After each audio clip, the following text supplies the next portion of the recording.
When you are brand new to Linux security, it is natural to think that the most important evidence is what you can see right now, like which users are logged in or which services are running. Over time, you discover that the hardest security questions are usually about what happened earlier, often when you were not watching. Who changed a critical file, who attempted to access a sensitive directory, which process modified system settings, and when did a privileged action occur are questions that require records, not guesses. That is where auditing comes in. An audit is one of the core Linux mechanisms for capturing security-relevant events in a way that supports accountability and investigation. In this episode, we build an exam-level mental model for what audit is for, what kinds of events audit rules capture, and how to think about auditing as a focused security tool rather than an everything logger. The goal is not to turn you into an auditor, and it is to help you recognize why auditing exists, what it can prove, and what it cannot prove. Once you understand the difference between ordinary logs and audit events, you will be able to interpret audit-related questions with a lot more confidence. Before we continue, a quick note. This audio course is a companion to our course companion books. The first book is about the exam and provides detailed information on how to pass it best. The second book is a Kindle-only ebook that contains 1,000 flashcards that can be used on your mobile device or Kindle. Check them both out at cyber.author.me in the Bare Metal Study Guide series. Audit is best understood as a dedicated auditing service that records selected events about system activity, especially activity related to security and compliance. While normal system logging is often about troubleshooting and operational health, auditing is about accountability, traceability, and evidence of actions. Audit records are meant to answer questions like which user performed this action, what was changed, and what process was involved. This is especially useful when you are dealing with privileged operations or sensitive files, because those actions can have high impact and are often the focus of investigations. Audit works by capturing events at a low level, often related to system calls, which are the operating system's controlled entry points for actions like opening files, changing permissions, or starting processes. The core idea is that audit can observe these events in a consistent way because the kernel is involved in enforcing and recording them. For beginners, the key takeaway is that audit is not just another log file generator. It is a security evidence system designed to record specific events in a way that can be reviewed later with confidence. To understand what audit rules capture, you need a simple model of how audit decides what to record. The system generates a huge number of possible events every second, and recording all of them would create overwhelming noise and heavy overhead. Audit rules are therefore filters that specify which events are important enough to record. These rules can focus on particular files, directories, or kinds of system calls, and they often include conditions such as which users or which permission changes should be observed. When an event matches a rule, an audit record is generated and stored, creating a trail that can be analyzed later. The key beginner idea is that auditing is selective by design. If you did not create a rule to watch a type of action, you may not have audit evidence about it, even if it happened. This is why auditing requires thoughtful planning, because you are deciding in advance what you might need to prove later.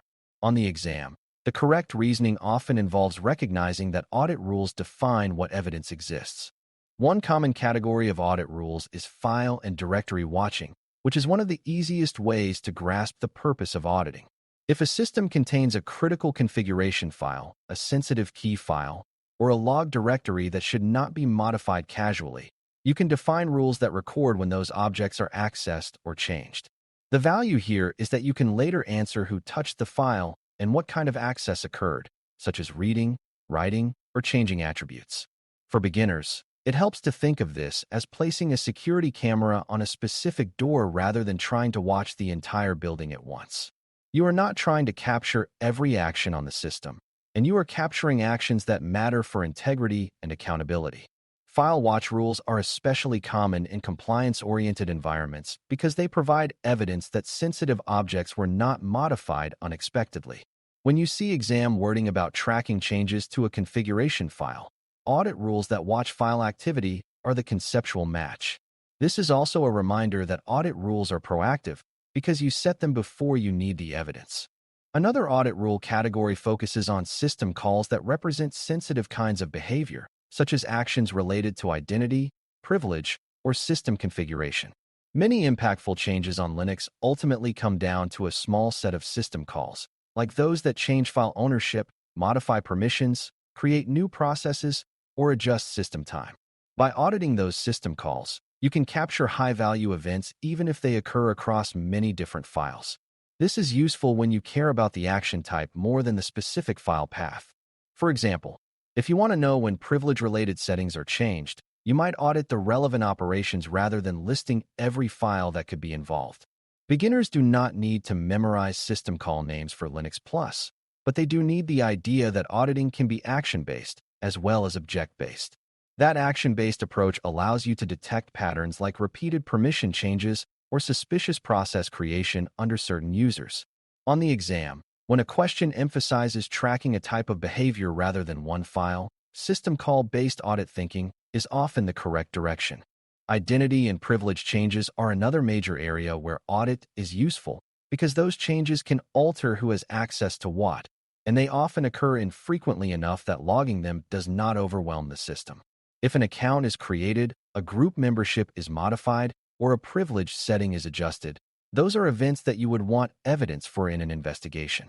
Audit rules can be designed to record these actions, helping you answer questions about when access was granted or revoked and who initiated the change. This kind of auditing supports both security operations and compliance requirements because it helps demonstrate control over administrative actions. Beginners often assume that system logs already capture these events fully, but standard logging may not provide the same level of detail or consistency. Auditing is designed to capture the essential facts needed for accountability, such as user identity and the nature of the action. That does not mean audit records are perfect, and it does mean they are structured for this purpose. On the exam, think of audit as the tool that produces defensible records of sensitive administrative change events. A related concept is that audit events are often structured differently than ordinary logs because they are meant to be machine parsable and reliable for investigations. Standard logs can be free-form text written by applications, which can vary widely in quality and detail. Audit records, by contrast, are produced according to a more consistent structure because they are generated at a system layer that is designed for auditing. This makes them useful for searching and correlation, since you can look for patterns like a user performing a certain kind of action or a process touching a sensitive path. For beginners, the key is not to become a log analysis expert, and it is to recognize why audit logs are treated as more authoritative for certain questions. If you need to prove that a file was modified, an audit record that indicates a right operation on that path is stronger evidence than an application log that might or might not mention the file. This is not because applications are untrustworthy by default, and it is because audit is designed to record events at the enforcement boundary where the kernel sees the action. That design intent is why auditing is often referenced in security requirements. It is also important to understand the limits of audit, because beginners sometimes assume auditing can answer every question. Audit records what matches the configured rules, and it records actions as they occur through system call pathways, but it does not interpret intent. If a user reads a file, audit can record that the file was opened, but it cannot tell you what the user understood or planned to do with the information. If a process writes to a file, audit can record the write, but it cannot automatically tell you whether the change was good or bad. Auditing provides evidence, not judgment. It also has practical limits related to performance and storage, because heavy auditing can generate large volumes of records that must be stored and protected. This is why audit rule design is a balance between capturing enough evidence to be useful and avoiding excessive noise that makes analysis impossible. On the exam, the best answers tend to reflect this balance and treat auditing as targeted monitoring of high-value events. Knowing that audit is selective and purposeful helps you avoid unrealistic expectations.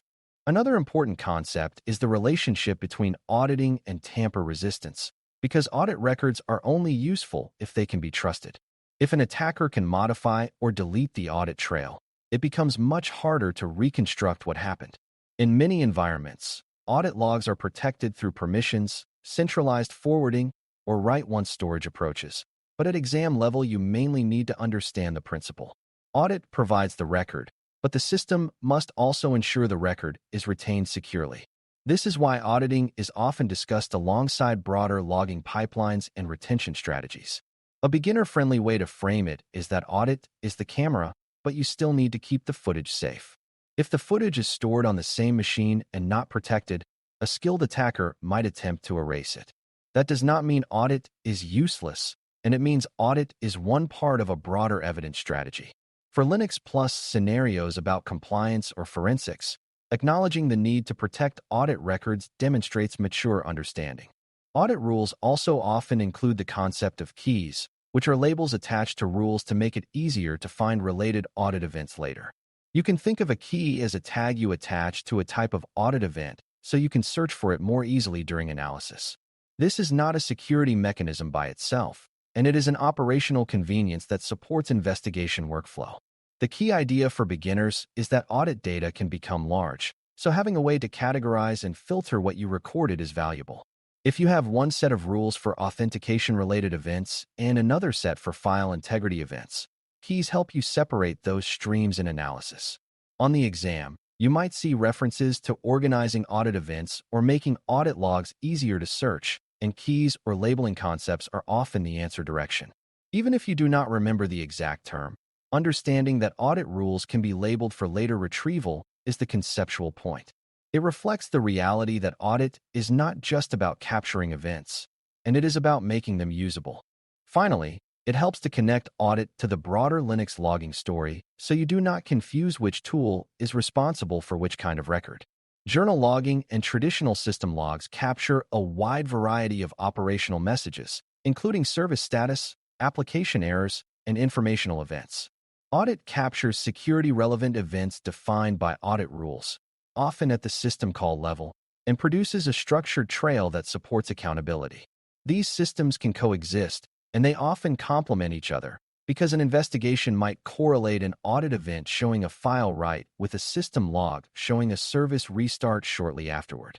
For beginners, the main takeaway is that auditing is not just another log format. It exists because certain questions require high-confidence evidence about actions, and audit provides that evidence when configured correctly. If you see an exam scenario about tracking exactly who changed a critical file or who attempted a sensitive action, audit is the conceptual tool that matches. When you can explain why, you are demonstrating the kind of reasoning the exam aims to measure. To conclude, audit is a focused security auditing system designed to capture selected high-value events for accountability and investigation, not a general-purpose logger that records everything. Audit rules define what is recorded, and those rules can watch specific files or directories, capture certain kinds of system actions, and track identity and privilege-related changes that matter for security and compliance. The records audit produces are structured and kernel-adjacent, which makes them particularly useful for proving that an action occurred and who initiated it, even though they do not explain intent or automatically judge whether the action was good or bad. Auditing is selective because the system produces too many events to record everything without overload, which is why rule design is a balance between useful evidence and manageable volume.